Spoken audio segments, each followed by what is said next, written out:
Welcome back to clean news Rajasthan. चलिए देखते हैं राजस्थान की 15 फटाफट बड़ी खबरों को। राजस्थान बीजेपी का मिशन मरुधरा। भाजपा ने मिशन मरुधरा को मुकम्मल करने के लिए अपनी पूरी ताकत झोंक दी है। एक तरफ जिताऊ प्रत्याशियों के लिए मशक्कत की जा रही है, तो वहीं दूसरी ओर बीजेपी के राष्ट्रीय नेता पूरी तरह मैदान में उतर गए हैं। इसी कड़ी में बीजेपी के राष्ट्रीय अध्यक्ष जेपी नड्डा आज 16 और 18 अक्टूबर को राजस्थान के दौरे पर आएंगे। जेपी नड्डा पार्टी पदाधिकारियों को चुनाव प्रचार और जीत का मंत्र देंगे। साथ ही 2 दिनों में 4 संभागों की बैठक को लेकर पदाधिकारियों के साथ चुनाव को लेकर महामंथन करेंगे। खटीक समाज ने की कांग्रेस और भाजपा से 5-5 टिकट की मांग। राजस्थान में अगले महीने विधानसभा चुनाव है। इससे पहले कांग्रेस और भाजपा व अन्य दलों ने अपने उम्मीदवारों को मैदान में उतारने की तैयारी कर ली है। सभी समाजों को ऐसी ओर से टिकटों की मांग की जा रही है। अखिल भारतीय खटीक समाज ने चुनावी माहौल में समाज के लोगों को टिकट देने की मांग की है। राजस्थान प्रदेश अध्यक्ष हरजेश नारायणिया और प्रधान महासचिव कैलाश राजौरा ने बताया कि दोनों बड़ी पार्टियों कांग्रेस व भाजपा से खटीक समाज के लिए आगामी विधानसभा चुनाव में राजस्थान के लिए 5-5 सीटों की मांग की है। उन्होंने बताया कि यदि ये टिकट नहीं दिए गए तो समाज महापंचायत बुलाएगा और दोनों पार्टियों का बहिष्कार करेगा। राजस्थान की 40 सीटों पर मुस्लिम मतदाता निर्णायक। टिकट देने में दोनों ही प्रमुख दल कंजूस। प्रदेश में 40 विधानसभा क्षेत्र ऐसे हैं जहां पर अल्पसंख्यक खासतौर पर मुस्लिम मतदाता निर्णायक भूमिका में हैं। बावजूद इसके कांग्रेस और बीजेपी मुस्लिम समाज को टिकट देने में कंजूसी बरतते आ रहे हैं। हालांकि इन सीटों पर मुस्लिम मतदाताओं की संख्या 40,000 से लेकर 1 लाख तक है। दोनों ही प्रमुख दलों की ओर से कुछ ही सीटों पर मुस्लिम मतदाताओं को टिकट देकर इतिश्री कर ली जाती है और शेष सीटों पर अन्य उम्मीदवारों को चुनाव मैदान में उतार दिया जाता है। तो वहीं दोनों ही प्रमुख दलों से जुड़े मुस्लिम नेताओं ने आबादी के हिसाब से टिकट देने की मांग जोर शोर से उठाना शुरू कर दिया है और इसे लेकर बीजेपी और कांग्रेस में शीर्ष नेताओं तक भी बात पहुंच गई है। राजस्थान में कांग्रेस को बड़ा झटका। राजस्थान विधानसभा चुनाव 2023 में करीब 40 दिन बाकी हैं। कांग्रेस अपनी पहली लिस्ट घोषित कर चुकी है। कांग्रेस अपनी पहली लिस्ट घोषित करने जा रही है। इसी बीच कांग्रेस को बड़ा झटका लगा। कांग्रेस के एक बड़े दिग्गज नेता ने हाथ का साथ छोड़कर बसपा के हाथी पर बैठ गए। रविवार को बहुजन समाज पार्टी के प्रदेश अध्यक्ष भगवान सिंह बाबा ने प्रदेश कांग्रेस कमेटी के सचिव और भरतपुर के पूर्व जिला अध्यक्ष गिरीश चौधरी को बसपा पार्टी का दुपट्टा पहनाकर सदस्यता ग्रहण करवाई। बसपा का दामन पकड़ने के बाद गिरीश चौधरी ने कहा कि पार्टी अगर उन्हें भरतपुर प्रत्याशी बनाती है तो वे चुनाव जरूर लड़ेंगे। कांग्रेस और भाजपा की विचारधाराएं लगभग समान है। सचिन पायलट को घर में ही उलझाए रखने की रणनीति। राजस्थान में कांग्रेस की पहली लिस्ट में सीएम अशोक गहलोत को सदारपुरा और सचिन पायलट को टोंक से टिकट मिलना तय माना जा रहा है। ऐसे में बीजेपी अब सचिन पायलट को घर में उलझाए रखने की रणनीति पर काम कर रही है। चर्चा है कि सचिन पायलट के सामने बड़े और मजबूत नेता को उतारने की रणनीति है ताकि पायलट को बाहर प्रचार करने का मौका नहीं मिल सके। पूर्वी राजस्थान के दौसा, धौलपुर, भरतपुर, अलवर और जयपुर ग्रामीण की गुर्जर मतदाता हर जीत में निर्णायक भूमिका निभाते रहे हैं। ऐसे में सियासी जानकारों का कहना है कि बीजेपी यह अच्छी तरह से जानती है कि सचिन पायलट की अपील का गुर्जर वोटर्स पर असर होता है। गुर्जर समाज के युवा पायलट की एक अपील पर मन बदल लेते हैं। बीजेपी रणनीति के तहत पायलट के सामने असरदार नेता उतार सकती है। राजस्थान में चुनाव प्रसारण के लिए समय आवंटित।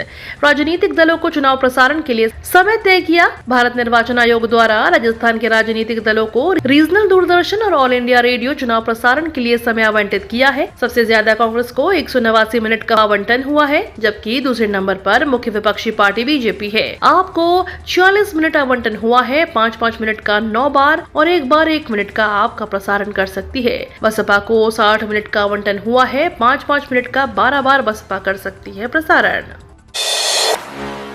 मैं तो पार्टी का सिपाही हूं। विधानसभा चुनाव लड़ने के सवाल पर केंद्रीय मंत्री गजेंद्र सिंह शेखावत बोले।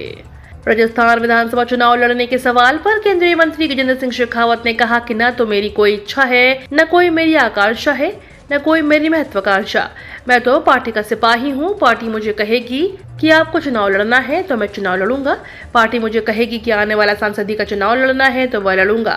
पार्टी मुझे कहेगी कि संगठन में काम करना है तो मैं संगठन में काम करूंगा। विचार परिवार कहेगा कि यहाँ भी काम नहीं करना, कहीं और काम करना है तो वहाँ करूंगा। केंद्रीय जल शक्ति मंत्री गजेंद्र सिंह शेखावत ने एसओजी के नोटिस पर कहा कि जो जानकारी अब एसओजी ने मांगी है वो तो मैं पहले ही 2 बार विद ऑल डॉक्यूमेंट दे चुका हूँ। Bigg Boss fame Gauri Nagauri AAP में शामिल। राजस्थान में आपको बड़ी सफलता मिली है। डांसर गौरी नागौरी आप में शामिल हो गई है। पार्टी के प्रदेश प्रभारी विनय मिश्रा ने गौरी नागौरी को पार्टी की सदस्यता ग्रहण कराई। आपको बता दें, गौरी नागौरी ने राजनीति में आने का ऐलान किया था। माना जा रहा है कि वह नागौर से चुनाव लड़ सकती हैं। गौरी नागौरी ने पार्टी की सदस्यता ग्रहण करने के बाद मीडिया से बातचीत करते हुए कहा कि आम आदमी पार्टी में आने का मतलब यही है कि जैसे दिल्ली है वैसा नागौर बने। हम भी चाहते हैं कि इलाज फ्री हो, शिक्षा फ्री हो। गौरी नागौरी ने कहा कि जितना संघर्ष मैंने किया है मैं चाहती हूँ और महिलाओं को करना नहीं पड़े। गौरी नागौरी इस बात को लेकर पूरी तरह से आश्वस्त है। टिकटों को लेकर गहलोत की दो टूक, केवल इन दो शर्तों पर मिलेगा टिकट। राजस्थान विधानसभा चुनाव के लिए टिकट वितरण को लेकर सीएम अशोक गहलोत ने दिल्ली में बड़ा बयान दिया है। गहलोत ने साफ कहा कि टिकट सर्वे रिपोर्ट और फीडबैक के आधार पर ही मिलेगा। विजिबिलिटी के आधार पर ही टिकट का वितरण होगा। स्क्रीनिंग कमेटी भी उसी को प्रायोरिटी देगी। गहलोत ने दावा किया कि राजस्थान में एंटी इनकम्बेंसी नहीं है। इस तरह की बात फैलाई ज्यादा गई है।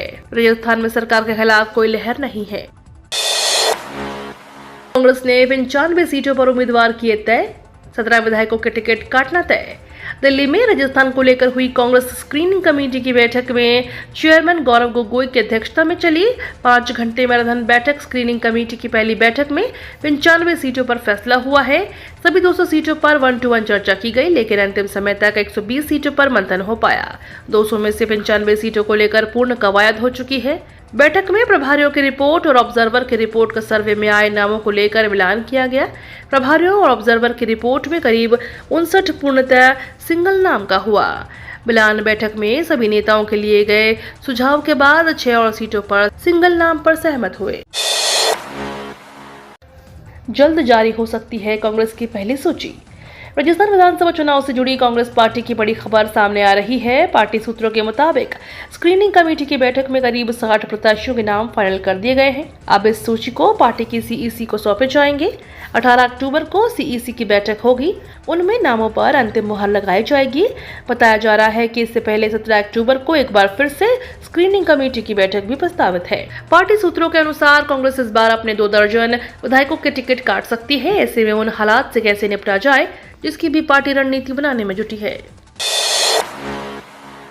कृषि जिंसों की खरीद में अवैध कटौती करने पर होगी कार्रवाई। किसानों से जुड़ी समस्याओं का समाधान करने को लेकर एडीएम कपिल यादव की अध्यक्षता में हुई। इसमें व्यापारी, किसान प्रतिनिधि और अधिकारी शामिल रहे। बैठक में कृषि जिंसों के कारोबार में किसी भी तरह की अवैध कटौती को बंद करने का निर्णय लिया गया। किसी फर्म की ओर से ऐसा करने पर उसके खिलाफ कार्रवाई की जाएगी।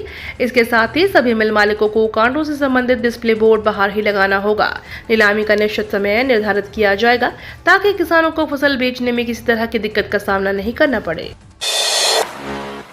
छात्रों का बनेगा अब नया आईडी कार्ड, केंद्र सरकार कर रही तैयारी। केंद्र सरकार अब स्कूली छात्रों के लिए जल्द ही एक देश एक आईडी लाने की प्लानिंग कर रही है। नए आईडी कार्ड आधार की तरह होंगे और इसमें छात्रों का एक यूनिक कोड लिखा होगा।